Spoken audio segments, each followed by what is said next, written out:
Listen, y'all. We j- Listen, y'all. Today is the day. Like today is the day that somebody who's watching us live or who's watching a replay of this. Today is the day that you're going to begin to conceptualize what it takes to get over the hump, because we are definitely coming for you today.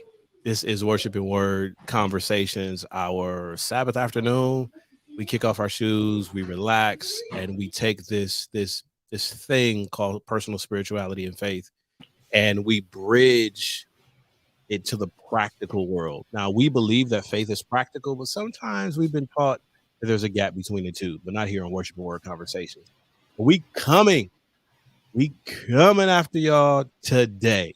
We coming after y'all today. I'm just letting you know, Cerise, shout out. I know you're doing a presentation, you're doing a ministry today, so we're definitely for you. That was today. Okay. That you're doing. Go ahead and drop the link so we can catch the replay of that as well. Aaron is in the building with us. Carmilla's in the building with us. Donna and Elaine are with us as well. And today, I'm just letting y'all know. Today,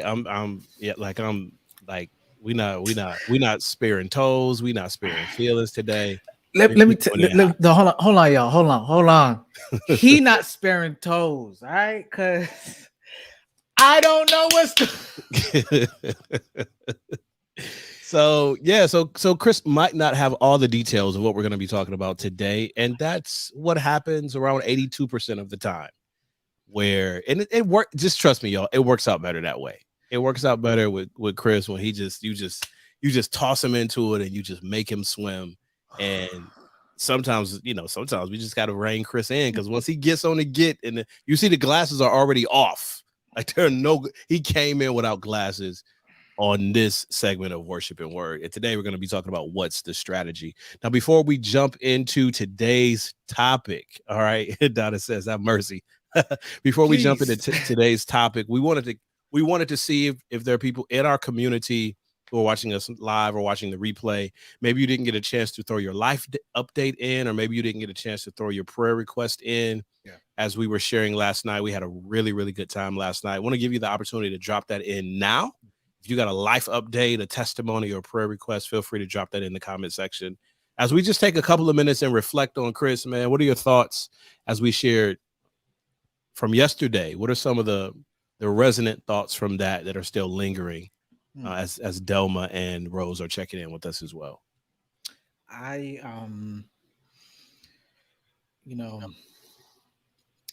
really I still resonate, the question of what about them? And really Jesus asking Peter, what about you? Forget about them. What's on your plate? Like what do you and our connection to right now in the time that we're living in. Social media is social media is the National Enquirer, it's the tabloids, it's the Entertainment Tonight, it's that is the space. And so so two things resonate with me. The first one is we are so interconnected with the digital age, the technology, right? That it's hard not to ask that question. Yeah. Right. Like because it's designed, the very nature of even the platform that we're using right now is so that lingering, what's going on with their life, what's happening. It's what keeps the system running, right? It's what keeps the business afloat. We talked about this a while back. If a platform or service is not selling something, then it's because you're the product.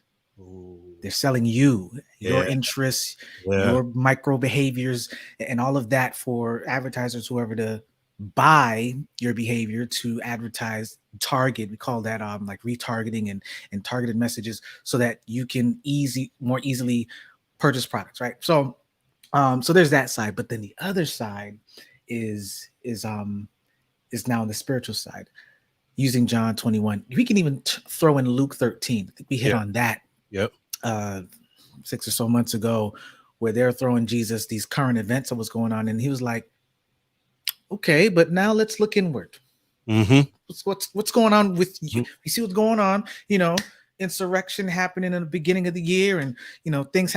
But How does this relate to you? Not what's going on outside, but let's start introspecting. Introspecting.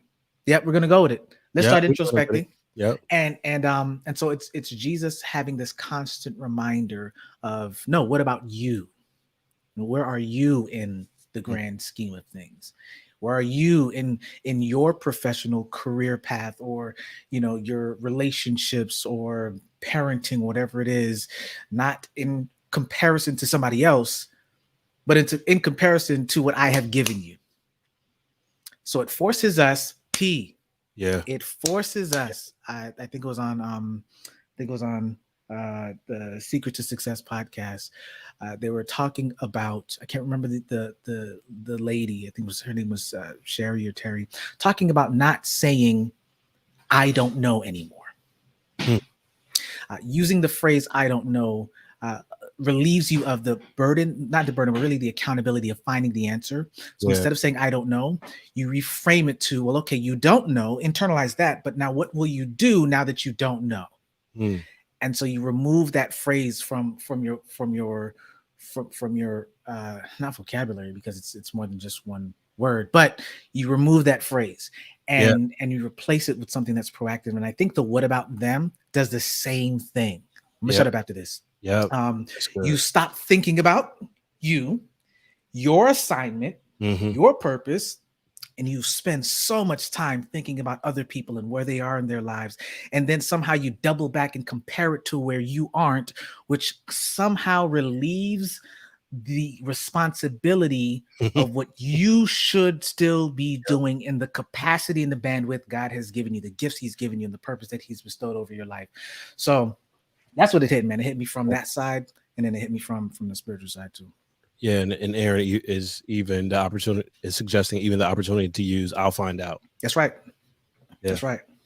Even in work, y'all. Like even in work, somebody says, "So what's a deadline or a time frame?" And you can just play it in your head when you realize the moments that you said I don't know, you say, and you don't even have to say I don't know, but no, you said I'll come back to you and I'll figure it out, or I'll figure it out, or I'll find out and come back to you with a it's so different, because what that does is it places responsibility on you. When you say I don't know, it throws it up in the air, like, well, who should know? Who's in charge? Yeah. Right. So it's really good, man. It's really good. Yesterday you really hit it on the money. And we just hit 2 verses, right? Like John 21, like 20, 21. And that was, it was enough. It was enough to answer the question last night. So I really appreciate it. And I think that's a great segue into what we want to talk about today, because originally I had it set up to talk about this last week, but then we had some technical difficulties. So it's the alignment of this thing, man, is wild. Donna says you can use this phrase, I'll get back to you after I find out another option. Yeah. And now that we're kind of saying it and you're introducing us to this, Chris, we see how powerless sometimes we've made ourselves appear or even feel like when we use that phrase. Well, I don't know. Yeah. Like it's just kind of out of my hands. It's ethereal. I don't, just spinning around. Yeah. But, I'll get back to you after I find out another option. I'll find out. Let me give that some thought, and I'll come back to you with a response. Yeah. You're taking that ownership back. Speaking of ownership, and y'all gonna go ahead and hit that share button, y'all, and you're gonna have to come back and replay this. There's gonna be a little bit of Jamboarding going on. There's gonna be some sticky notes. There's gonna be we're gonna do some introspecting, like Chris said, in our conversation today, because here's what's got my goat. This got my goat. Oh boy. What and it's not just directed externally, it's directed internally too. What gets my goat is when I say I want to do something, and that's as far as I get. I'm like, okay, in 2021, I'm going to do X. And that's as far as I get. And sometimes I even publicly say, you know what, in 2021 or 2022, we talked about resolutions and goals and all of that. Yeah. I'm going to do X. I'm going to do Y, Z. I'm going to do ABC. And that's as far as I get. And then sometimes people come back around and ask me. And I'm like, I'm working on that. but I've never gotten any farther than the declaration that I'm going to do something. Well, maybe I even attach prayer to it, Chris. I've even attached prayer. Okay. But that's as far as I get. And the purpose of this, like, we come and we swing in baseball bats and brass knuckles because we want to put some actual steps in place for you to consider so that you move past saying, hey, I'm going to do X, Y, and Z. All right. So in the comment section, y'all, let's start heating up the comment section. Give us something that's on your goal list. Maybe something that you said in the beginning of 2021 that you wanted to accomplish, or maybe 2019. Maybe it's been on your goal list for a couple of years. Maybe as we're thinking forward, because we were reflecting a couple of weeks ago. Remember that reflection that we said is really important, the lessons that we learned, how we can leverage for the future. Right. These two sessions really go together. Yeah. As we're thinking about, okay, what's the thing that I'm looking to accomplish or that I need to accomplish for my family, or I want to accomplish for myself. Start dropping those into the comment section. And I'll open up with a couple, Chris. And I've said, it's something that I really want to do is complete another book. I want to complete another book. Okay. That's going to be the one for me as we're getting this started. Yeah. What's something for you, man? Last couple of years that you said I just kind of really want to. Well, hey man, I'm with you, bro. You asked. I'm with you, bro. That's what I'm saying. And it definitely says, let's do it. It says big ideas. Big ideas. Yeah. So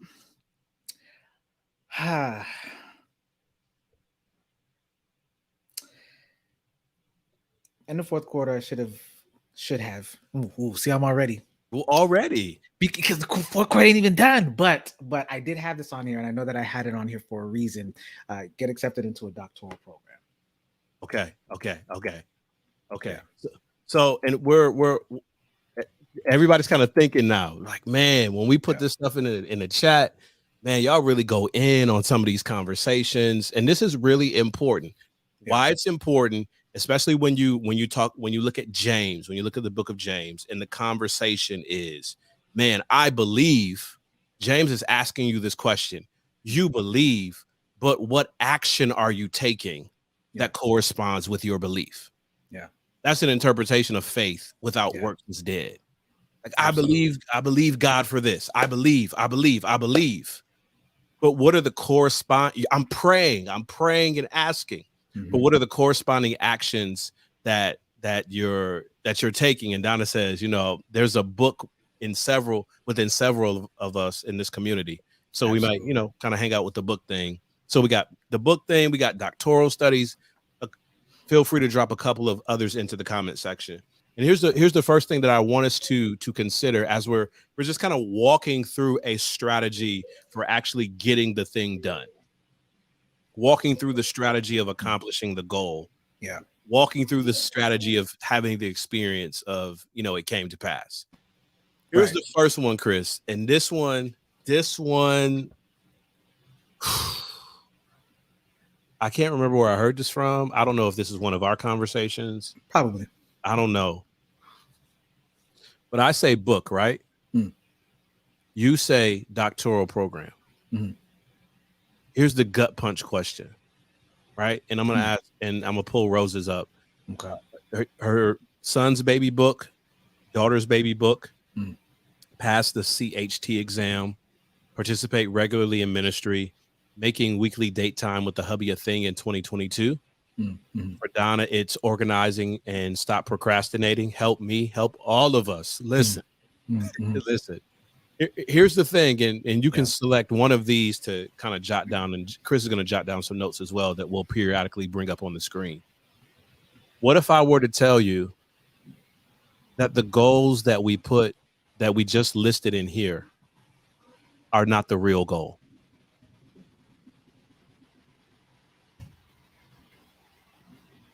Even Aaron, when you say consistency with diet and exercise, What if the goal we put is not the real goal? What if for whatever reason we are uncomfortable or overwhelmed or afraid to say, like, this is the real goal? What's the purpose behind? What's the thing behind finishing the book or finishing the exam? Yeah. What's the thing behind participating regularly in ministry? And when I'm thinking about writing another book, right? Why write another book? They're self-published. The typical self-published author doesn't sell any more than 250 copies of their book. Yeah. Books are like business cards. Most of them aren't read. The average American does not read a book after high school. The average literacy rate in the US is, I think, 6th grade level. 6th grade, right? So why would I want to jump into the foray of that and write another book? And I realized the goal for me, or one of the goals for me, is not really writing the book. It's getting the message or messages that I feel like I have to share to more people. Yeah. And the reason why I'm saying this, and his mind is already turning, right? He about to be unleashed on y'all. I hate y'all. Because the reason why I'm bringing this up is because when I unearth what the real goal is, then I learn that my methodology can shift. Yes. So it might not be a book at all. That's the project that I'm taking up to meet this goal. It might be one totally different, but I have to really be honest about what's the goal that I'm looking to accomplish. Yeah. That's really kind of setting the stage for this. So go ahead, Chris. What you thinking? So the reason why I said my thought, I was supposed to, because number one, I haven't submitted any applications for my doctoral program. Yep. I did 4 years ago. Yep. Shot my shot, GRE exam, all of that. To my preferred school, and I didn't get it. And then I pivoted and then did the MBA, right? So and so now here's the thing. Now it begs the question, because I'm in a different space now, but I still transferred over this goal. Yeah. I have another degree. That degree has helped with one of the things that we talked about. Is like, okay, by doing this and by doing the UX certifications, one out of two things should happen: higher ticket clients or high paying salary. Yep. Well, that has happened. And so now the question is, what was the doctorate program about? I dug back, and it was dealing with the anti-hero journey, that whole paradigm, reframing your story, changing it from a story of shame to honor, helping people to remove the degenerative narrative about what they say about themselves and replace it with one that is going to help them move forward in life. Yep.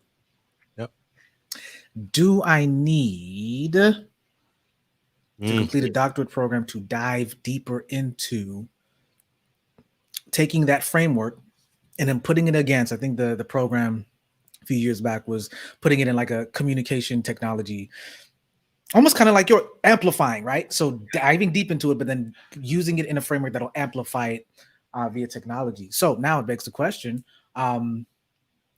based on where we are right now, do you really need that?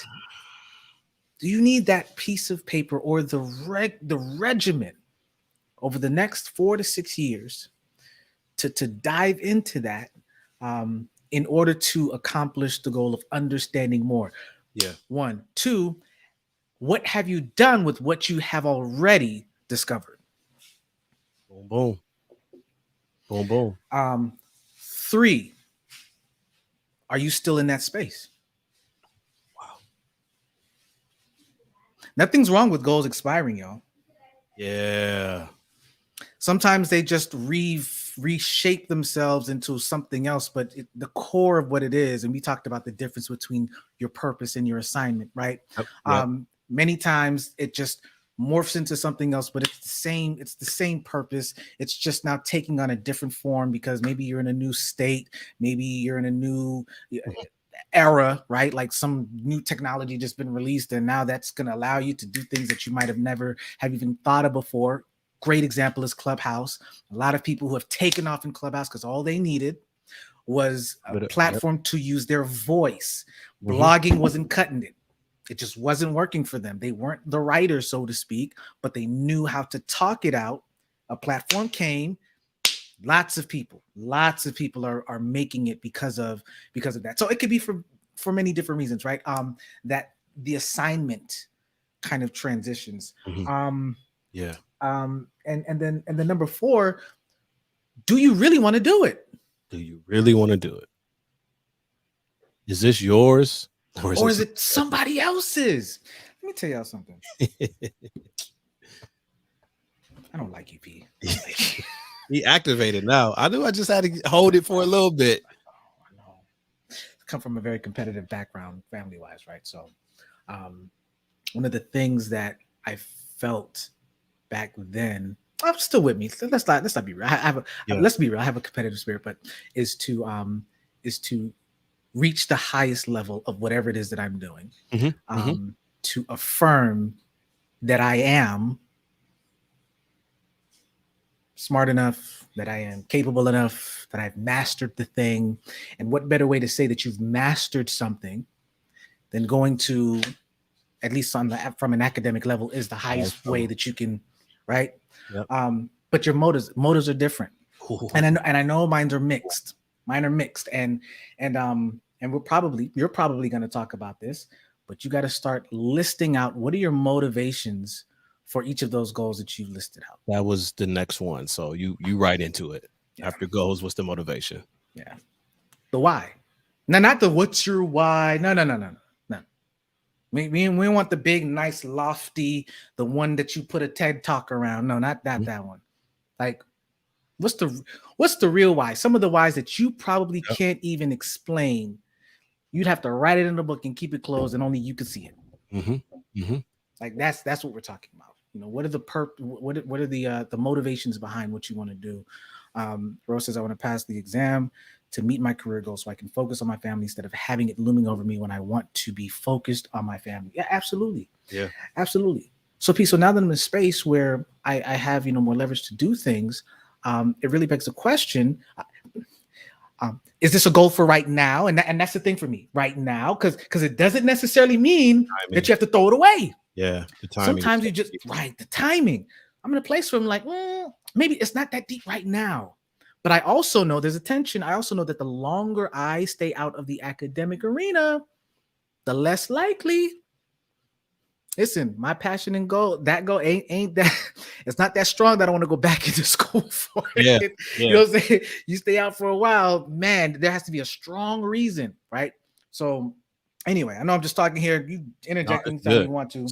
Because the reason why I did the UX certification was because I knew that I was wired towards that. And it was years that I was spending on just understanding just how systems and how things work, strategy works in that space. So I said to myself, if I do this, these are the two things that I want, one of the two or both, to happen out of that.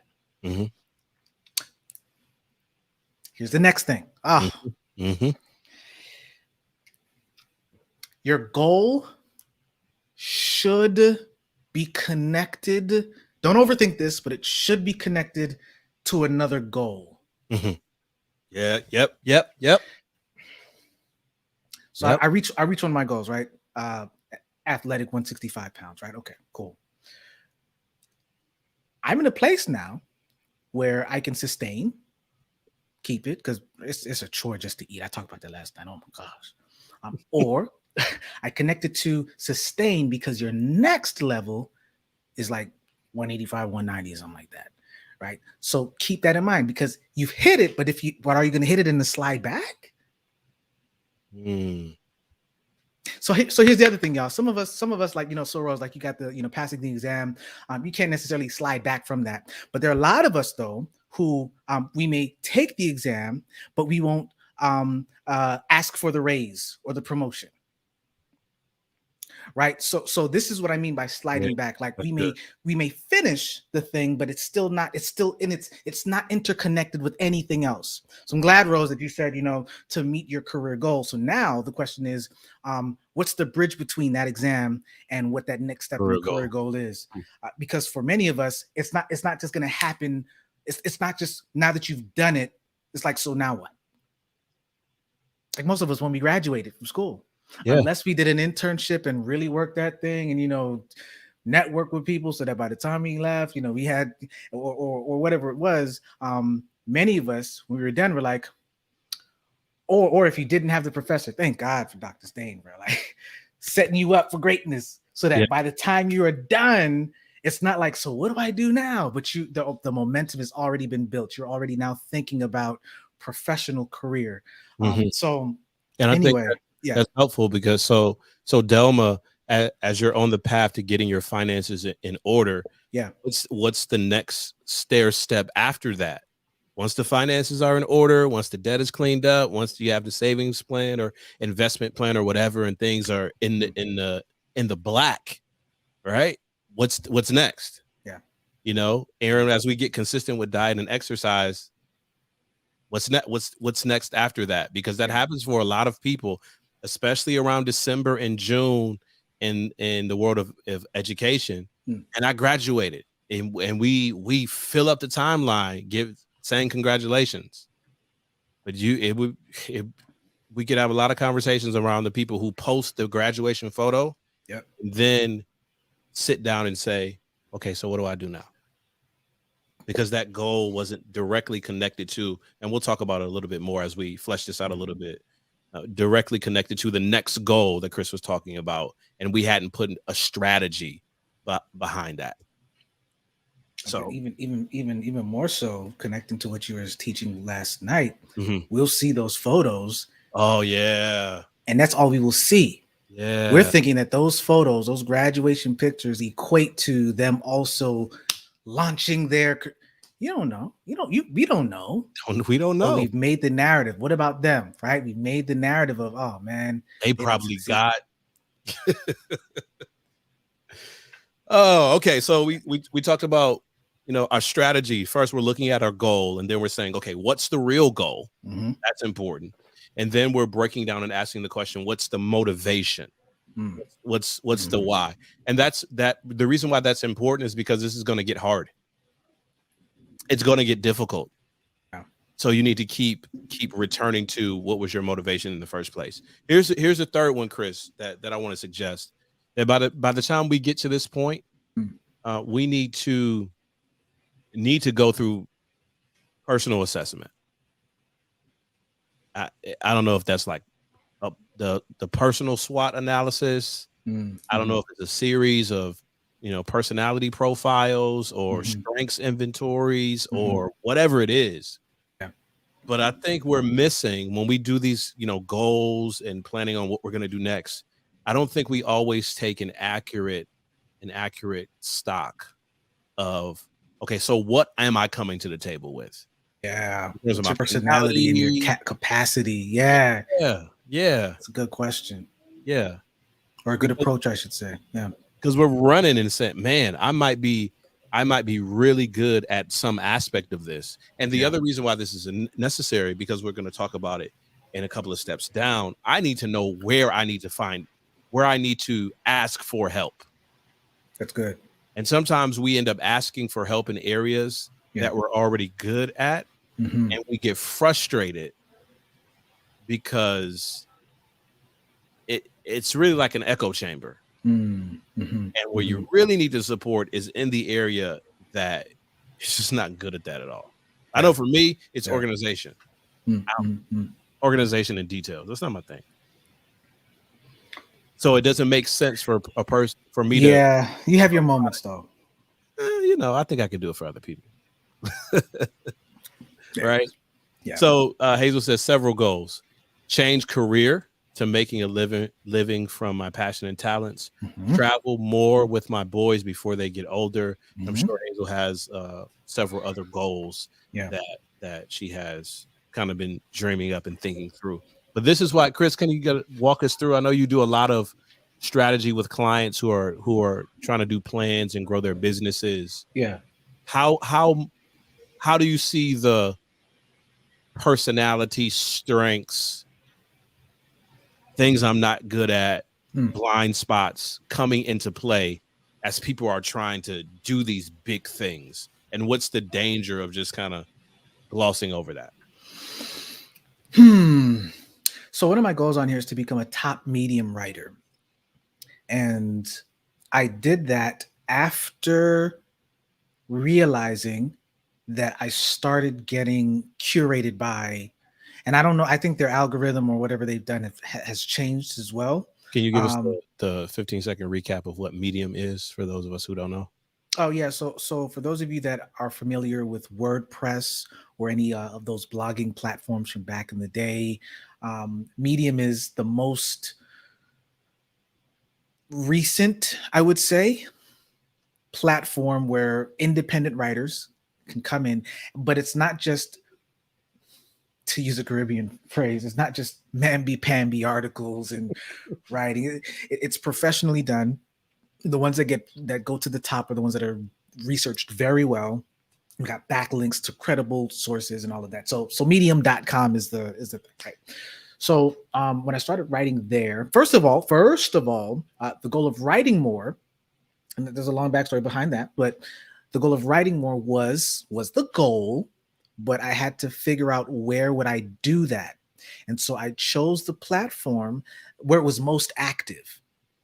Now, there are a lot of people that are a little bit upset about what's going on right now, but the whole point is, where's that goal going to thrive? Capacity. Like where is, it's not even my capacity. Where is it already happening? And where would I probably get the most chance to succeed in the thing? Mm-hmm. Can I do it on my site? Yep, I sure can. Can I build it from the ground up? Yep, I sure can. But why not do both? Mm-hmm. But in this case, I decided to focus on one. And the reason why that's important is because just with, and we're going to talk about this a little bit, but assessing yourself, you got to assess the market. Well, okay, let me back up. For entrepreneurs and business people, you may have a great business idea. Hazel, you might resonate with this as well. But you might either be too early or you could be too late. Mm-hmm. Like you may have a product or service that would change the world, but nobody's ready to adopt it. Yeah. Or the technology is not available for it yet. You know where I see that a lot at, Chris, too? What's that? When we're sitting around the table trying to come up with ministry ideas. When we do ministry planning. You're not pulling me in. You're not pulling me into this one. You go. You do this. Because it's the same. It's are we asking the questions? And sometimes the hardest thing when you're dealing with sort of the ideation phase and then the assessing yourself is when you realize, and the people who accomplish the most things embrace this. Just because it's my idea, just because it's my goal, doesn't necessarily mean that I should be the face of it. Can you imagine if God? Yeah, go ahead and say it again. Go ahead and say it again. Just because, and some of our goals are extremely personal. Like Rose is a family goal, like spending time with your family. Hazel, spending time with your boys and traveling with your boys, getting your finances in order, consistency with diet and exercise. Aaron and Delma, like you're the face of that. Right. That's you. Yeah. But when we start to look at goals in other areas, business goals or church ministry goals. Yeah. Sometimes we think in order for it to be accomplished, I have to be the face of it. And part of that comes from a refusal to really self-assess. I'm not trying to pull you in. I'll push you out if I need to. Go back to the list. So not that list, but along with helping you to assess where the goal lies, you should also categorize where that goal. I know some people, they don't like labels and categories. Label and categorize your goals, please. Please. So this is considered like what domain? What domain is this in? Is it spiritual? Is it parental? Is it intellectual? Is it social, emotional, vocational, physical? avocational. So there's a difference between vocation and avocation. I think we talked about that a year ago. Marital or financial. And it can be more than one. But this also helps you to start pinpointing, maybe even clustering what some of these goals belong and what you probably should attack first. So we haven't even hit on personal assessment yet. The first thing, and maybe you should start there, but quite frankly, is this goal even relevant? What does it do for you? But what does it do for other people? Is it going to be, when I say is it going to be accepted, I'm thinking about like people who have this great idea that they want to start. And then the question is, and it's something sobering that you have to accept, even for those of us who are ideators, you're innovators, and newsflash, most innovative ideas isn't something that's brand spanking new. It's just improving upon something that makes the thing either cheaper, more accessible, or just easier to use.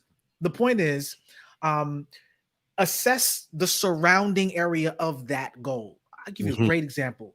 Don't talk about, so for me, I'm a hard gainer, right? Weight wise. Don't talk about I'm a gain if I'm knowing that in a month's time or something, I'm going to go through like a spiritual fasting experience. That's going to be rough. What's surrounding? Like what's going on around? So that's because sometimes we will sabotage even the very things that we want to do without taking into consideration what's happening around you. Okay, so there's that. So what's the capacity, even the acceptance rate of what might happen outside? Now, that's very tricky because what you might want to do is you start thinking about other people versus the goal that you have. You got to balance it. You got to balance it. I know last night we just talked about, like, stop thinking about what other people are thinking about. But when we start getting a little bit more technical, you want to think about it logistically too. Like, what are they? Where are they mentally? And how will this impact? Okay. Next thing is now personally, now you got to start thinking, okay, what capacity do I have? I think you already mentioned this. Like, what capacity do I have to do this? Am I an A player? Am I an okay A player? A so-so B player, but man, when I'm a C player, like that's where I shine. Like that's where I need. So then it's like, okay, if your capacity is to be the person in the background or to be the person that sets the thing up, whatever it is, it doesn't have to be like a venue. It can be maybe you're the editor and not the writer. Come on, one more time. Maybe you were called not to write the original content, but to improve upon somebody's original content. Maybe that's where your gift aligns. So it's still in the writing field, it's still in the literary field, but maybe you're on the wrong end of that thing. Maybe you're scratching your head and you're figuring out and trying to wrestle with what's going on. And because you don't know, Pete, oh man. You know what would free me, Chris? What? I can't remember who I was listening to several years ago. Yeah. And the person said, hey, some webinar or something. Yeah. Just because you want to come out with a book doesn't necessarily mean that your fingers have to touch the keyboard. Yeah. And I was like, wait, yeah. What does that mean? Yeah. And the person said, listen, some of y'all gonna get released. The person said, after you brainstorm and after you outline, talk through your outline in 10-minute segments and then have that transcribed. It's like, you mean I don't have to suffer through? Wow. Nope. You don't.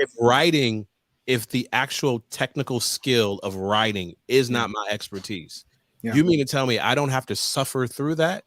There's someone who can take the building block of my idea, right, shape it and refine it, because that's what your editor is going to do anyway.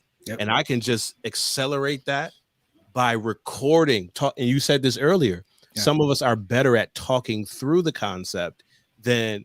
That's why YouTube blew up. We're very good at talking through the concept on video, versus typing it out on a blog.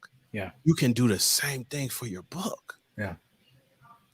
What's my capacity? I don't have the capacity to sit at a computer and type for hours on end, but I do have the capacity to hit the voice memo app on my phone and talk through some concepts or tell my story or give some advice that then somebody else can type out for me. This aligns with Erin's. She says, "I'm still checking off things from my 2018 vision board." Yeah, there's some things that you may have had on your heart or your intent to do, but it doesn't have to be now. But it's great to log them, and you always have a choice whether or not those goals are still relevant or not. Always have a choice. Keep, delete, or defer. Mm-hmm. Like it doesn't have to be just because I did it and I said I was going to do it now that it didn't happen. I mean, find out why it didn't happen. Maybe there was another goal that took up much more than you thought of your capacity and of who you are as a person, that you couldn't do any of the other ones. Yep. Sometimes you got to be kind to yourself. Yep. So with the personal assessment, you know, there are people who the people who have come to me, they understand and they know what their business is. They know it better than I would know it. Mm-hmm. They went through school and certifications and here, so I'm going to use this, I'm going to reverse it and say what it was for me. If I didn't know what my skill set, my personality, my capacity, like what I brought to the table, then I would be stuck trying to master what they knew best to try to convince them that I could help them. Mm-hmm. Mm-hmm. I would try to be a better version of what they are in their own business, or and then say, now can you validate the fact that I know what I'm talking about? It didn't take long for me to realize that I didn't need to do that. It didn't take long because I started to realize that I'm good at taking what people already know and helping them to make it clear. Yeah. Shout out to Pastor Elliot Brooks if he's on here, because he's in that same strategic alignment vein as a consultant. And so, yeah, you don't have to know everything before you decide to make the move or before you help somebody. I want to go back to my ministry leaders real quick, because I know this is in many churches, it is nominating committee season or strategic planning for ministry season. Can we even call it strategic? Oh man, see, we being nice, right? Yeah, you're right. One of the many mistakes that we make during this time is that we don't ask these questions. We go straight to the end and we look at a list of programs or activities, and we don't back up and say, okay, following the outline that Chris has brought us to so far, number one, like what's going on right now? What's going on in our context? What's going on in our church right now? Yeah. Then number two, what's the goal and what's the real goal? Mm-hmm. Number three, what's the motivation behind that goal? And then number four, like who we got on the team? Like what's the strengths and challenges, personality that people are bringing to the table? Yeah. We haven't even talked about activities or programs yet. And a lot of times we act like things are plug and play. And it's not just in church, it's in our personal lives. It's plug and play. I saw somebody else do it. I saw Chris level up in weightlifting. So I'm gonna level up in weightlifting. I'm just gonna take his goal and plug it into my system. I saw Aaron crush the health and weight loss goal, so I'm gonna do that. I saw Carmilla leveling up her music skills. I'm just gonna take that idea or goal off of her vision board, stick it on mine. And then a month, 6 weeks into it, trying to figure out why it's not working. Because nothing is plug and play. Yeah. And we don't. And also, it's uncomfortable conversation. It is. I don't like when I have an idea and Chris is like, yeah, but have you thought about? Oh, those be the worst, man. Those be the worst conversations to have with you. Or what about last time? Did you? When you be doing that to me, I'd be like, I ain't come for you with all that. We didn't come for that. But we do it every single year. In businesses, we do it in our families, we do it in our churches, we do it in other circles. We just pull these goals down and just going like attack mode, and then we get frustrated. Why isn't it working? because we're not doing this hard work. This hard work makes things easier to get to. You know, if God decided to send Jesus right after Adam and Eve done messed up, oh my goodness. Fullness of time. The time. Fullness of time. And the Right. goal was the goal. The goal was the goal. But it The took goal was the goal. thousands of years Yeah. for that goal to finally come to fruition. And now we're here again, where he's like, I'm coming. I'm coming. I'm coming for y'all. Rose, don't get me in trouble. We talking about the strategy. All right. Like you said, why did they nominate for me? We don't get me in trouble. All right. Rose. Our strategy is off, Rose. That's why our strategy is off.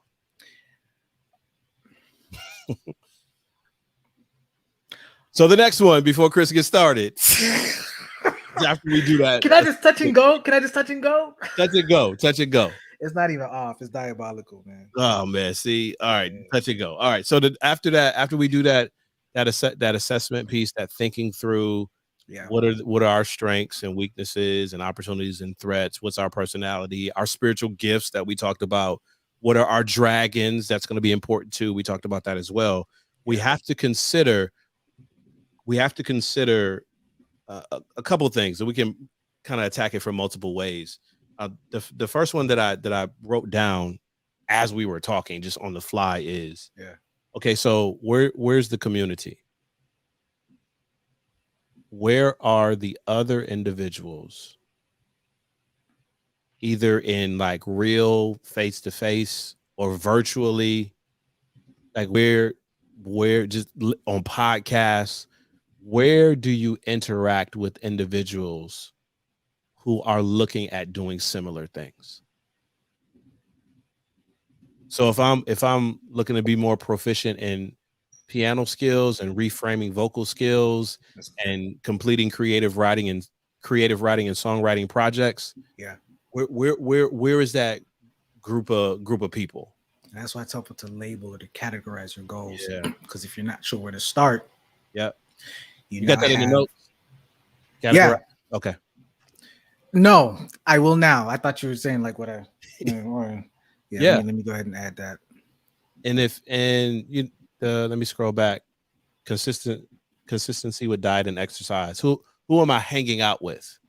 Who am I listening to that's doing similar things? Who are the people? Where's the ecosystem of people who got their finances in order that I can bounce ideas off of or talk to or converse with? And sometimes y'all, really honestly, sometimes you have to pay to be a part of community. Pay to play. Sometimes, not all the time. Take a deep breath. I'll let it go. I'll let it go. If you want to, okay. So me going to the gym, I don't have a trainer yet, and I don't go with friends,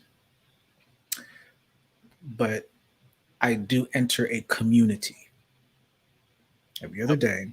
Yep. And I see the same people. There's an indirect sense of accountability for me. Not everybody's like this, where I want to show up and make sure that y'all know I'm about this life. Mm-hmm. Not because I'm thinking about them, thinking about me, not like that. Yeah. But the community is one of consistency. And it does something that whenever you show up, you see the same people who are not just frolicking. Hey, there's some frolickers that are there, man. Like, oh yeah. You know, they do a little, and then they walk over to someone. Hey, what's going? Like, and it's so upsetting because they're swole already. It's like you don't even need to be here. That's why you're doing it. You are already built. Like, my community, right?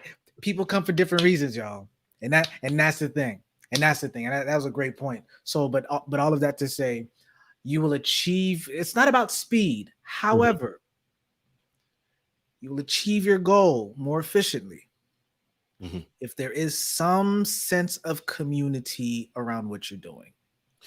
And it doesn't have to be directly related, right? You Yeah. lift weights. I don't Yeah. lift weights. Right. I run. Right. Cerise has her workout. Right. Well, my guy Robert Kennedy III has his workout. Pastor Kyle Crawford in Mississippi has his workout. Yeah. And we're all notified Yeah. when each other works out. Yeah. We're notified, like you got the joint today that I was out hiking for 3 hours. Bruh. So Bruh. we was out there. It was a great hike too. Great Threw hike. me off with that one. Yeah. But that community, this almost ad hoc community, because it's not formalized. We don't have meetings. Yeah. There's no agenda, but it's the checking in and checking on, and then also allowing what you do to be, inspiration or motivation or insight for somebody else. And if you don't have a community, don't let that prevent you from starting. Yeah. You could very well be in a unique position where by you starting, you will create the community. Oh yeah, that's good. Sometimes you are the catalyst and you will draw like people to what you are doing. Mm-hmm. And then so for some of you, you may have a hard time trying to find. It's because you're supposed to be the one to create one. Yeah. And that's okay. Yeah. But start with it. Do it. Aaron, DM us on Facebook. Yeah, we got you. And we got you. Dr. Jason O'Rourke, consistency over intensity. Yeah. Discipline is consistency. Motivation is intensity. My best example is just the program that I'm going through right now. Mm-hmm. It's only 5 reps, 5 sets of 5 reps. I don't have to lift.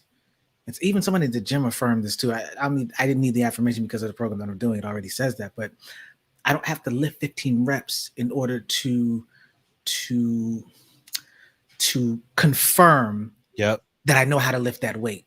Your muscles don't need that amount of reps in order for that to happen. It just needs a certain amount. So for me, it's a 5x5s. Mm-hmm. And in between those, there's a lot of rest that goes on. Mm-hmm. But when I'm done, the consistency is always increasing to the next level. And so what he was talking about, Dr. O'Rourke, man, when you said the discipline is the consistency over intensity. Oh, it's intense, but a lot of people would if you take it out of the gym context, a lot of people will liken intensity to if I do it fast enough, if I do it to the point that it hurts, then that's the no, I wouldn't have survived. I would have been in a lot of pain and injury if I didn't follow the regimen of doing it the way that I'm doing it now. And I still don't think I'm where I want to be by the end of the year, but that's because my body had to adjust. And you're like, okay, there's only so much I could take. We need to deload a little bit. Your body will let you know. So taking that to the real world, well, not that gym ain't real, but to everything else in life, sometimes it's not about the measurement of how hard you go towards something that proves whether or not you're committed. That is not what the benchmark should be. The benchmark should be, did you do it? Mm-hmm. Yeah. I think I mentioned that last night, that 80% form is better than 100% form, but still lifting the same weight. So if you're at 80%, but you are actually doing better, take it. I love it. It's success. So the next piece on here, Chris, I have is when we're kind of just looking at our strategy for accomplishing. We got a couple of weeks left in 2021. There's still some daylight for us to check some things off, or even I had to say a couple of weeks. I had to say a couple of weeks, man. It's about November. So the next one I have on the list, man, is document / record keeping.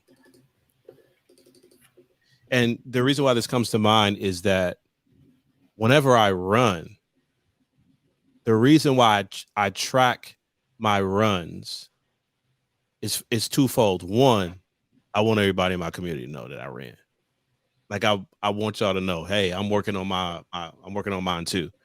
But the other piece is I want to be able to track what I've been doing. Yeah. Yeah, D Rich. I run. I'm down 10 pounds. I'm down 10 pounds. So Really? I want, yeah. What congrats, bro? I stepped on the scale. I was like, oh, wow. Okay. You done had a transfer. Man. I took what you lost. Yeah, you did. Yeah, you did. But I want to be able to note. So when we look at the app, right, and we can check our exercises and where we've been, that becomes a log. It's not just a log. I'm tracking. It tracks my vitals. You know, how fast did I run? What was my duration? How many calories did I burn? And it's not. So let's take it out of exercise. Whatever the goal is, what does your documenting record keeping process look like? The reason why this is important is because you will look back and realize, wow, I put a lot in. Yeah, that's right. I put a lot in, and I have a lot to celebrate because I've been, what's the book, Pound the Stone? I think it's Pound the Stone. All of these books written by these army military types are the same. They're all about what of course, military guy, Dr. discipline and consistency. And when I look back and say, man, if I take this one individual run this week, this run was terrible. It was just, I didn't feel good. It was terrible. But then when I look back and say, man, for the past 2 months, I've been running on a consistent basis. Yeah. Wow. That's going a long way towards my goal. And then I'm also able to see, okay, what time did I run? And was that the best time for me? Did I eat before or after? Did I have a phone call? What happened in my day that's impacting me pursuing my goals? And for a lot of us, there's no documentation. We're not journaling. We're not calling and checking in with our accountability partner. We're not taking notes. We're not documenting it with videos. And listen, y'all, just because you record a video doesn't mean that you have to post it. It could just be for you documenting the journey so that you can see how much you put into it and how far you actually come. And a lot of us, that's going to be the linchpin, us actually tracking. Why do you think all fitness programs have tracking? All coaching programs, health or whatever, business, relationship, all of them have like tracking sheets attached to them. Yeah. Because they want you to document what's going on in your journey. Chris, when you look at your workouts, right? Not even just your workouts, and just in business in general, because I know or life in general, or ministry in general, you're a tracking guy, you're a journal guy, you're a notes guy. What are some of the ways that additionally we can leverage documenting and record keeping? First of all, one of my coworkers put me to shame this week about tracking. I thought I was good. Man.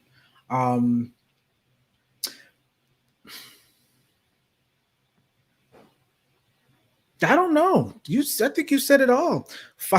Find you can either do it manually, where we have, so these planners that we have, they have that, right? They have the little thing where you can check off if you did the thing or not, if you did the routine or not, if you know, or you can actually use an application. Like you can use an app on your phone that will pop up and say, hey, what's good?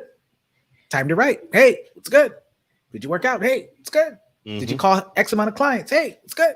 So, man, you hit it on the money. I don't think that there probably is more, but right now, I guess perhaps in my limited capacity of what I know about just tracking, you just got to start tracking. Yeah. I don't have anything else to. It's not pretty. It's not.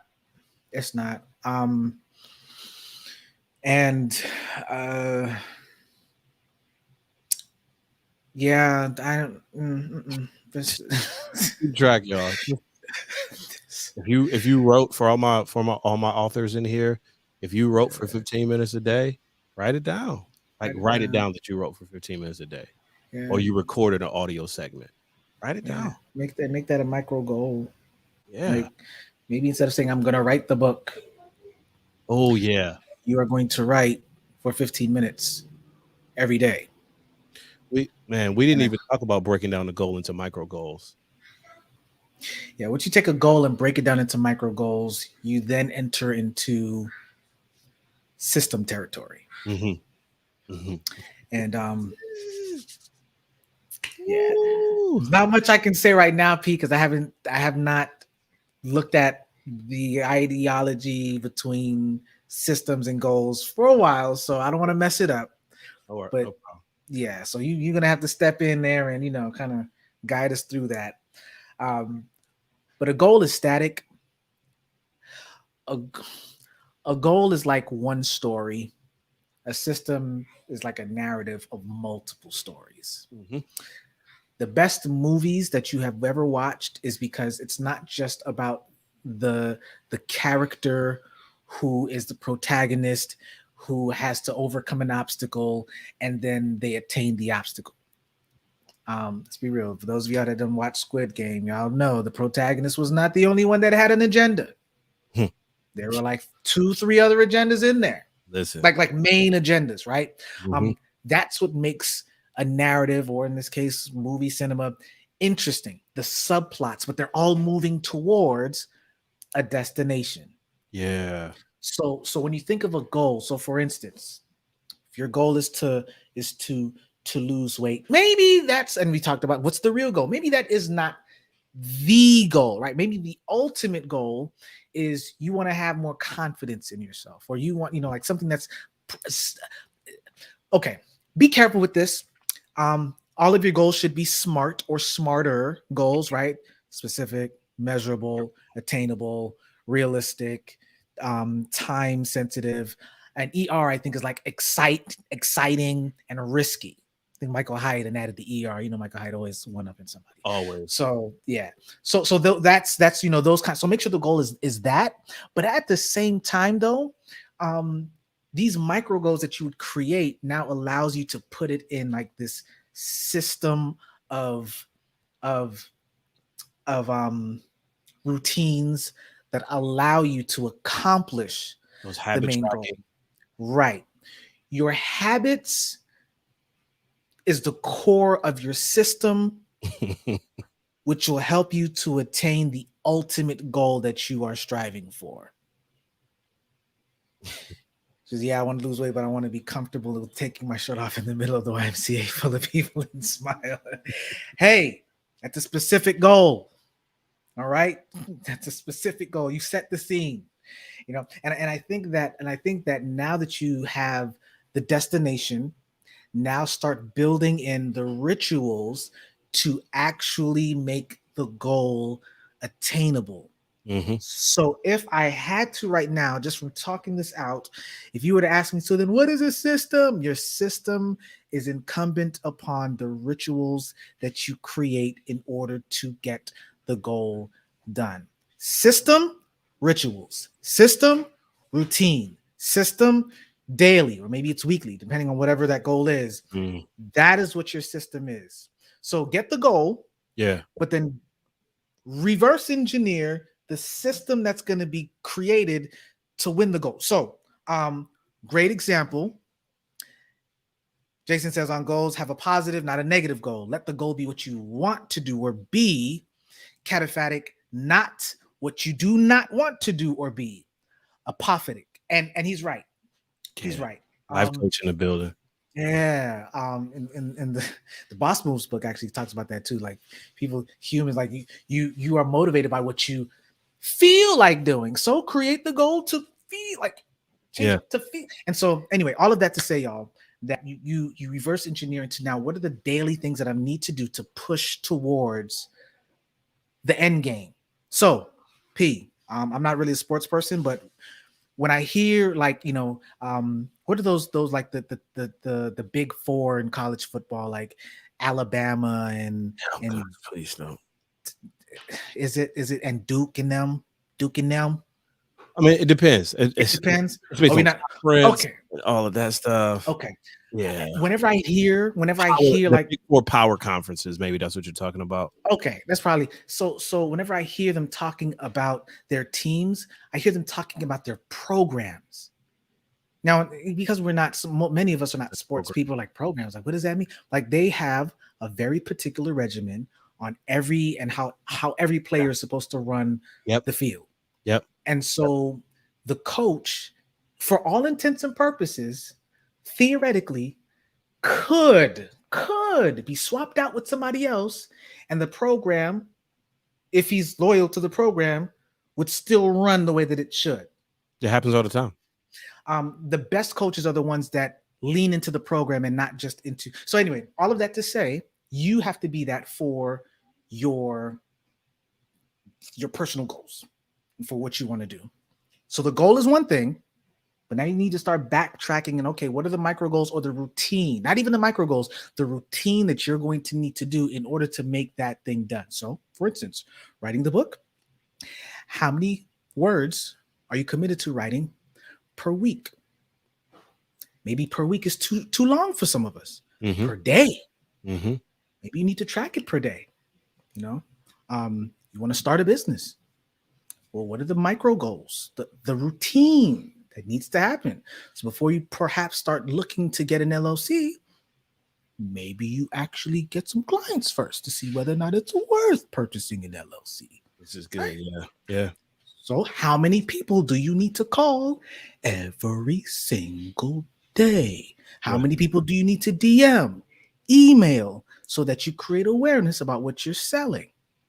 This is the business that you want to start. Business is not official just because you have an LLC. If y'all go to your state's business corporation and just start searching for names, just put in a random name. It's like a graveyard of inactive LLCs, people who've had ideas, but they just sit there in the website. Anyway, I'm just gonna stop there. But anyway, listen, people have ideas. A lot of ideas that died. A lot of ideas that died. Church too, y'all. Listen, ministry is the same way. Same way. Let me tell you something, Pete. The most successful people that have been in our church, and I think it was a very particular era too. Those in our church were like in their 60s, 70s, 80s now. Because when they did ministry, it was a system. It was a system. Now, maybe you don't agree with what they did or how they did it, but they made it part of their daily regimen. Oh, listen, y'all, those who were the Pathfinder directors from back in the day, like they had their job and they also like found a way to make that thing work. Like it wasn't a weekend thing. They weren't weekend warriors. No. And so this is where now we have a gap. We have a gap in our church, right? And I'm not going to go down this road, but I'll just touch and go.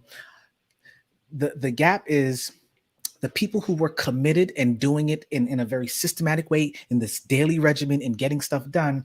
It worked for the time where everything happened in the building. Yep. It worked for that.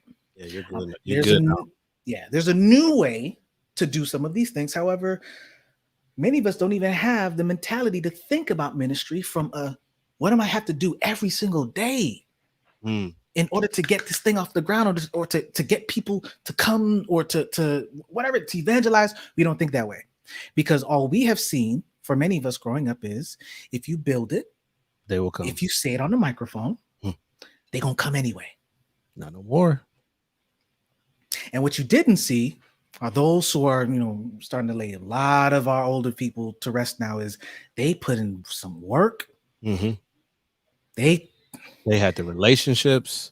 They had the, and they very well, P, as you make this analogy, they very well might have been the Michael Jordans of our day, the all-stars, but they didn't really pass that down. Yeah, they really haven't shown us how to do that, and that's okay because things have shifted, and we can do things differently. However, all of that to say, this idea of building a system, which means you create a regimen, to get the particular goal done. Works in any capacity. We're almost at the end of this particular list, and Chris and I are really kind of building this out on the fly. There's work that we do in this area that is not on the fly, but sometimes when you try to over script it or over, sometimes you try to do too much. Yeah. And especially in a conversation like this here. And I think this goes to what you were just mentioning, the value of, I put mentorship / coaching.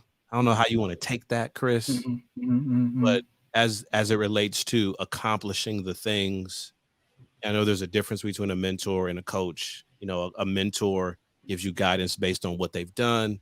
A coach works with you based on your individual capacity. So the coach doesn't need to be able to do what you do in order to help you maximize what you do. Like, Yeah. I said this all the time, Steph Curry's coach cannot shoot like him. His shooting coach cannot shoot like him, but he needs his shooting coach. So can you talk about the value and how we leverage mentorship and coaching to kind of move forward? And a lot of us are missing that. Yeah. We're missing that, the accountability that comes from mentorship and coaching, looking toward accomplishing our goals. Mm-hmm.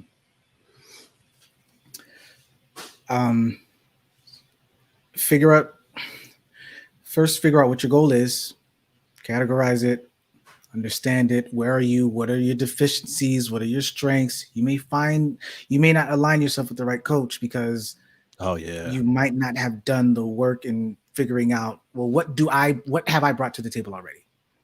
And then you might end up finding a coach who, already plays to what you're good at. Nothing's wrong with that.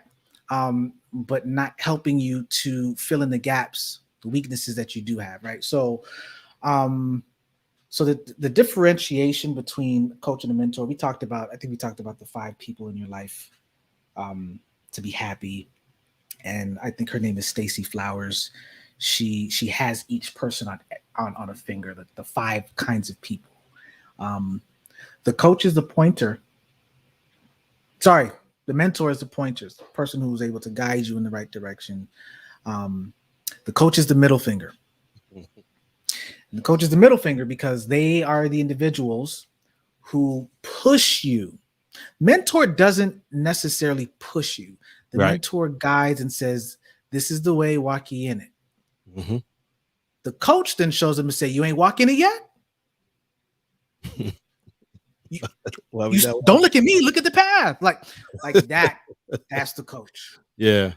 And some of you may have a lot of mentors, but you don't have any coaches yet. Need a coach. Yeah. And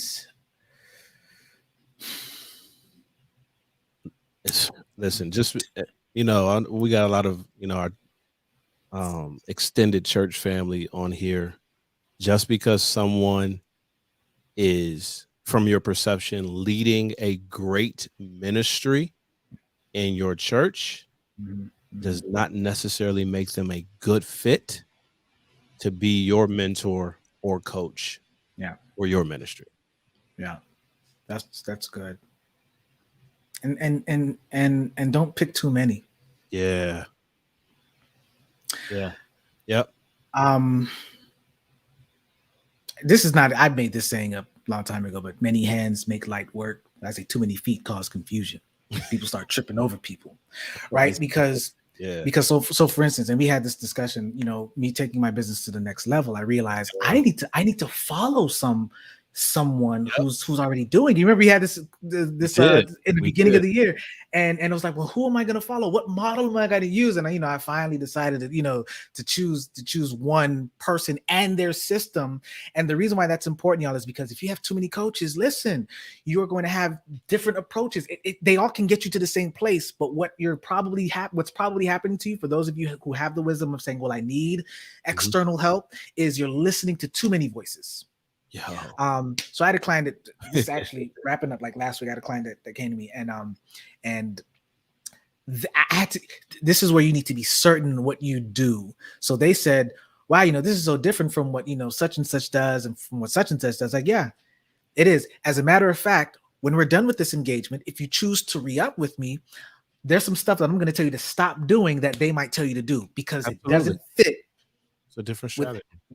With what we Like if we work together, what we're gonna do, and that's how you have to think for yourself. Because if you don't, you're gonna have too many roads and redundancies. And so when you think of a coach or a mentor, some of us may have virtual coaches or virtual mentors, and this is even more difficult because now you're not calling or directly connecting with somebody on a one-to-one on a weekly or monthly or bi-monthly basis. It's easily just going onto Instagram and looking up quote cards or their book or whatever it is. And so it's more difficult to try to filter out what is their philosophy, what is their approach to doing and to guiding in a particular way. It's going to be so difficult to do that, especially now in the era of social media, where they don't have to respond, right? They're consistently sending beacons of lights that tell you which way you should take. And so you have to be able to filter that out for yourself, but you won't be able to filter that out if you really don't know what is the goal? Like, what is the goal really supposed to satisfy? We keep coming back to the beginning. Yeah. Yeah. Yep. Yeah. So here's the last one, and then Chris, maybe if you have notes that you want to share or just kind of just walk us through. And I know I struggle with this. Notes. I feel like I did more talking than note taking. Well, we just walk through it. This one is, man. I ain't gonna hold you, Chris. Man, I really struggle with this one. I really struggle celebrating the milestones.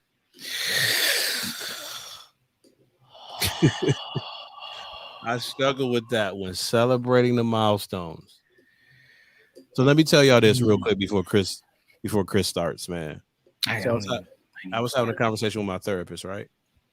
Yeah. My therapist pulled up my LinkedIn profile. Oh, dang, he pulled up the receipts. Yeah, and he read them to me. He read the recommendations to me. Oh, wow. And he said, how often do you celebrate? Wow. Yeah. So many times we go through and we plan and we have the assessment of ourselves, and we have the coaches, and we have all the stuff that rolls out. We document, we track, we got it scheduled. And then we come to a milestone, or we reach the goal, and then we're setting up for the other goal. Yep. We don't celebrate. Yep. And what happens as a leader, if you have a hard time celebrating your own, you're going to have difficulty celebrating your team. And it's not that you don't appreciate them. It's just that you haven't built in the practice of it's really, y'all, what celebrating really means is that you are pausing. Like you're choosing to pause, to look back and to sit in the success for a period of time. Yep. And then you move forward. So for a lot of us, y'all remember when I was talking about the whole competitive, background and all of that. For a lot of us, stopping and pausing, one of my core values is progression. Stopping and pausing is equated to laziness for a lot of us. Lack of integrity, or we're not doing enough.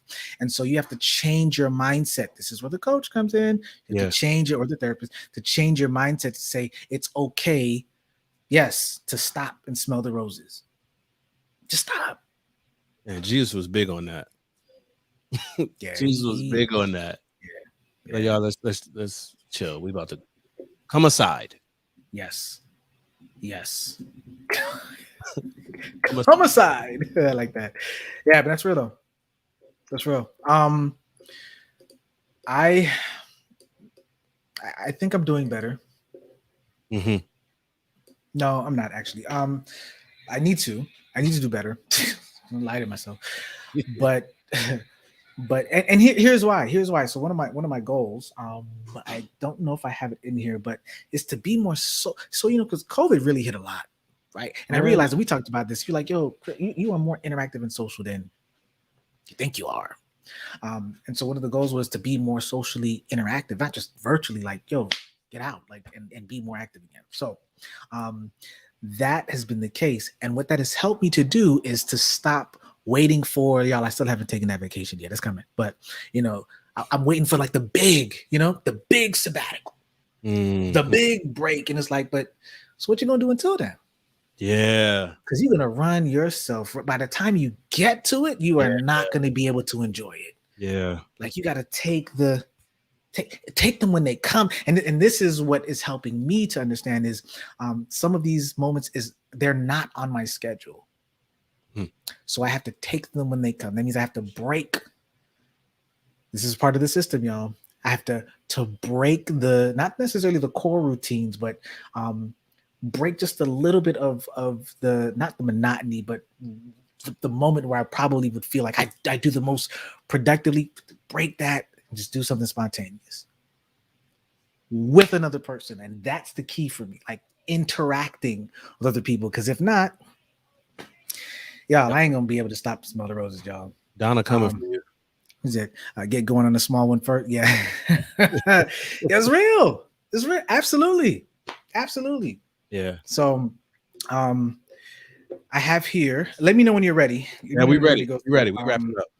I think that there's one more that I have to put in here, though. We were talking about. I think I missed it, but that's okay. I'm just gonna keep it out for now. Okay. All right, y'all. Let me share my screen. Yeah,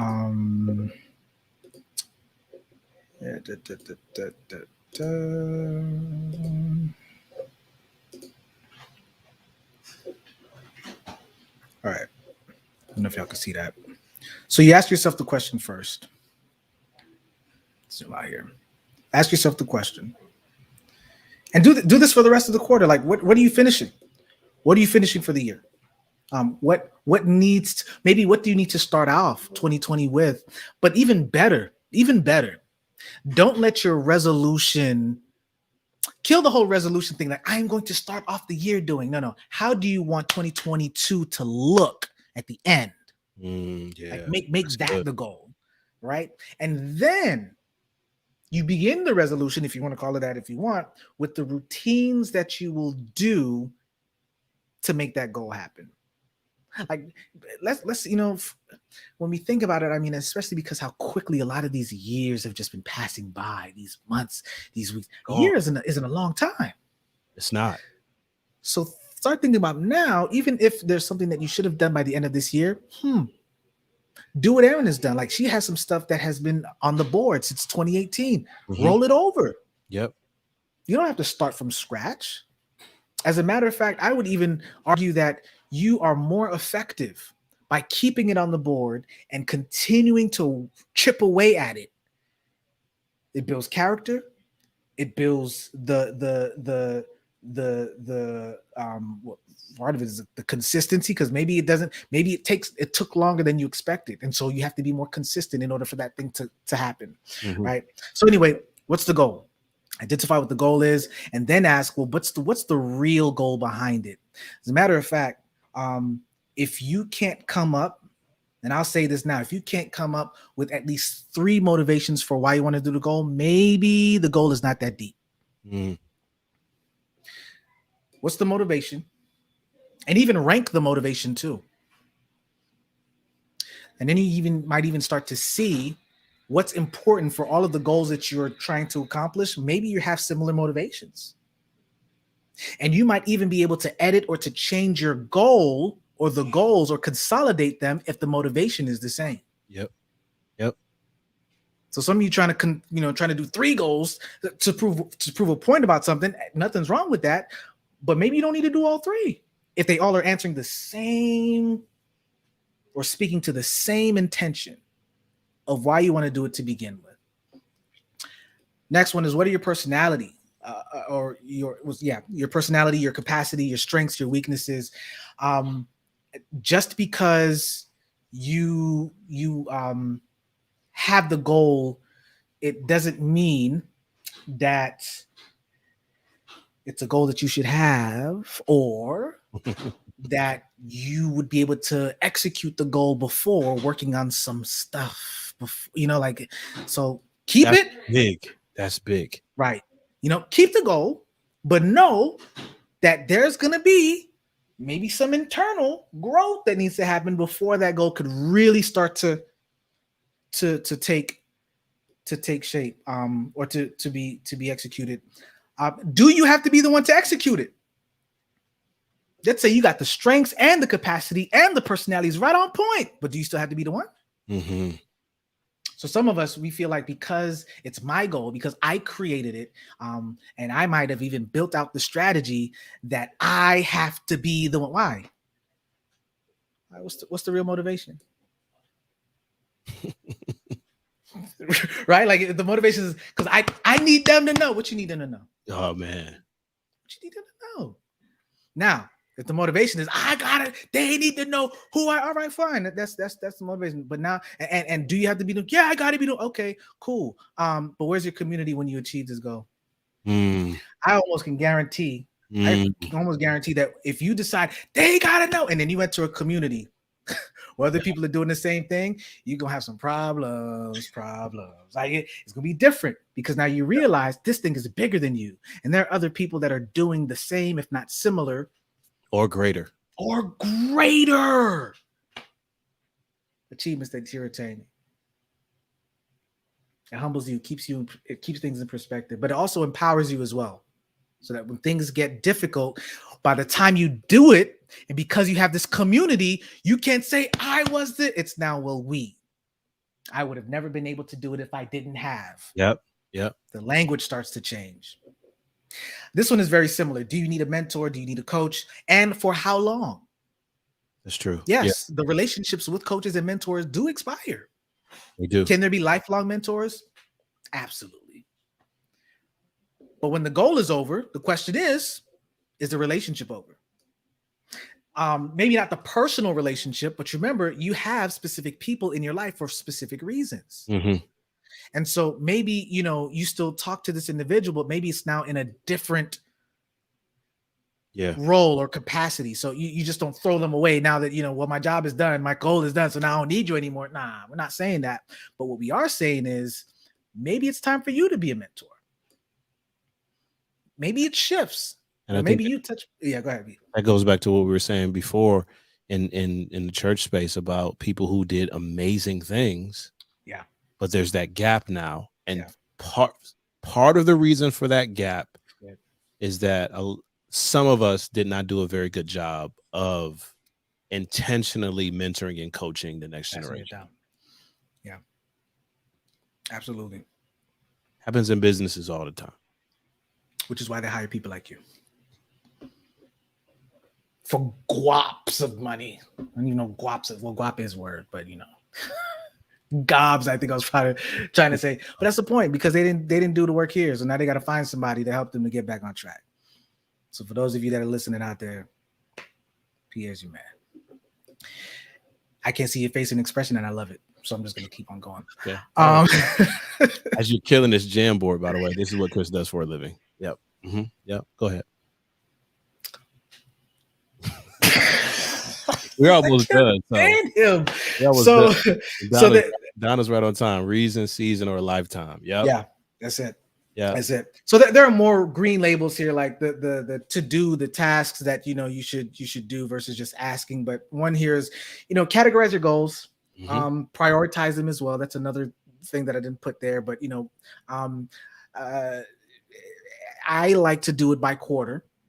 What am I going to do in quarter one, quarter two, quarter three, Q4, and it's flexible. Don't think that it has to be set in stone. However, respect the time frame that you did put, and then adjust accordingly, because it gives you a sense of accountability to say, I'm going to do it by this time, or The next one is keep record of your success. I think Cerise asked me, am I taking pictures of my, and I was like, not really. But now, does that mean that I'm not documenting? I am documenting. But and I think somebody else even asked too, like, are you documenting even the physical changes? Oh, visual documentation goes a long way, especially when it comes to fitness. Yes, good. Yeah.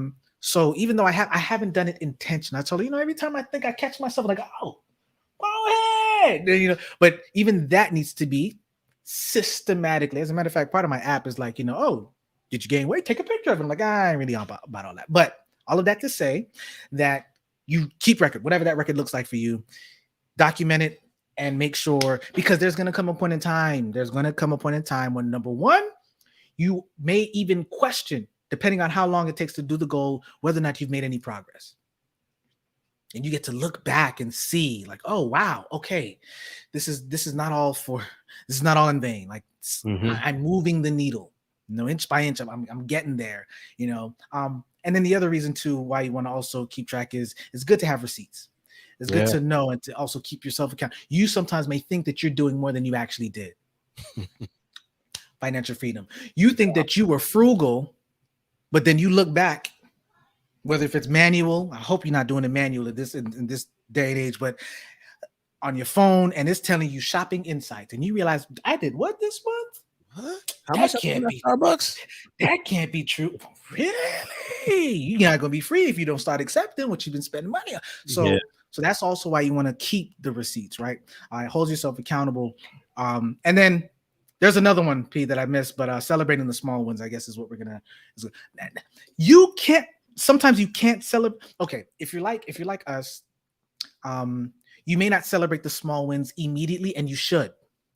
But if you document, you at least have the opportunity, just like what Pierre's therapist did for him, to look at and say, "Yo, did you ever like stop and just what Aaron said, smell the roses?" It makes it easier to do that if you actually do keep a record of it. So, yeah.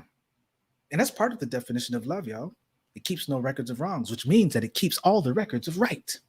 And I'm going to stop sharing. Oh man, Delia's on with us. Very, very relevant information. Getting ready to grow my business. Yeah, I know Delia's about to explode.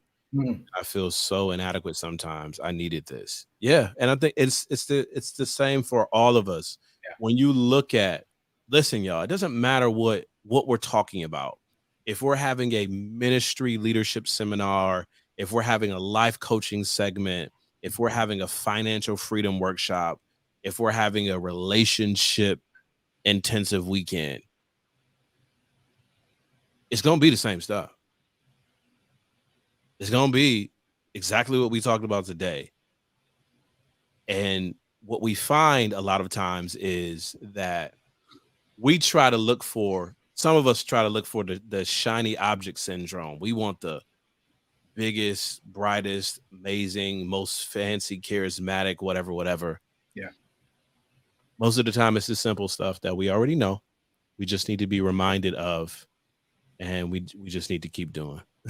Cerise said I'm about to blow up these comments. Yeah. Yo, Cerise, drop the link to the presentation you gave in the comment section so we can blow up the comments there as well. Yeah. So that's it for this conversation, Chris. I don't know if you had any other thoughts, but yeah, we out here making big dreams, y'all, big plans, and even the vision boards and the things that we look to accomplish. But sometimes we don't put the actual strategy behind, the practical steps behind that will actually help us to accomplish this goal. Yeah, Pastor Elliot Brooks. We shouted you out earlier. So yeah, that's about it. Yeah, Chris, man, imparting, man. How does prayer work into all of this? You can't vision board prayer, y'all. Stop playing around with that, man. Just need to go pray, man. Ain't no strategy around prayer, man. Just pray, y'all. I'm telling you, and like prayer is a key component to all of this. Yeah, because the Holy Spirit has a way, and then we're not even going to talk about. We don't have time because this segment is over. The fact that many of us don't pray and plan.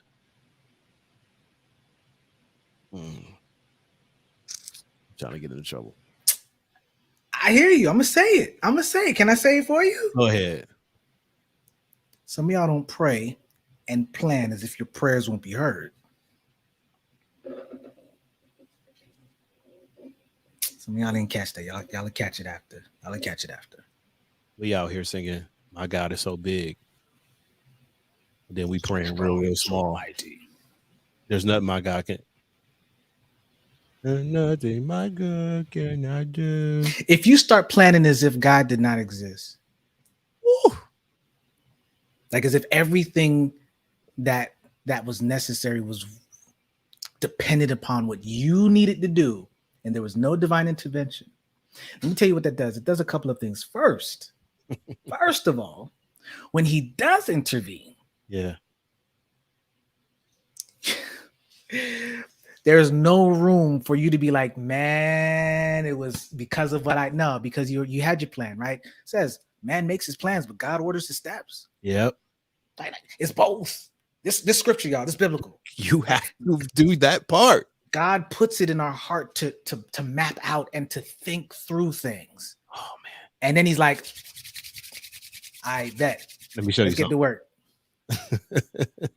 The other thing that it does is it gets you in this mode of, and I'm going to use the word again, accountable, Yep. right? Joshua was the best example, of this. He knew God was going to show up. God kept telling him, be strong and courageous. I'm with you. Don't worry about it. Moses is gone, but I'm still here. Let's go ahead and do this. But his strategic mindset that he had when it came to militarizing the Israelites, them soldiers, and coming through, and listen, you can't beat it. He was very methodical. He was very meticulous. He wasn't slack. He wasn't lazy with what God was. God said, take the land, but they still had to create and then they created and then they show up and then nobody there. It's exercise. Y'all, it wasn't that he didn't have faith. But man, like you operating also in your purpose when you can do that and still trust that I can show up and the enemy field would be empty. And I should be okay with that. So that's humbling too. Another thing that it does is it humbles you because you come with your entire plan and God says you don't need all that. And if you're not humble, you'd be like, but I done did and I don't went through and you just gone. But what was the goal? Was the goal for you to get the glory? Was the goal to win the battle? So what happened when God erased the players and there's no battle to be won? Was the goal to win the battle? Was the goal to take the territory? Like y'all start zooming out. Start thinking, what's the big picture? Some of y'all love to get in fights and you don't even need to fight. God's like, I'm not even gonna put a fight in front of you. But what's your goal? What's your intention? So a lot of times as well, what the planning will also do is unveil what's on your heart. Shows you what the intention really is. Now God can do some work. Now he can intervene. Now he can do some things that you won't have the capacity to do or to even affirm some of the stuff that you said that you're going to do. Yeah. But you can't plan prayer. You just need to pray. Yeah. Just need to pray. Yeah.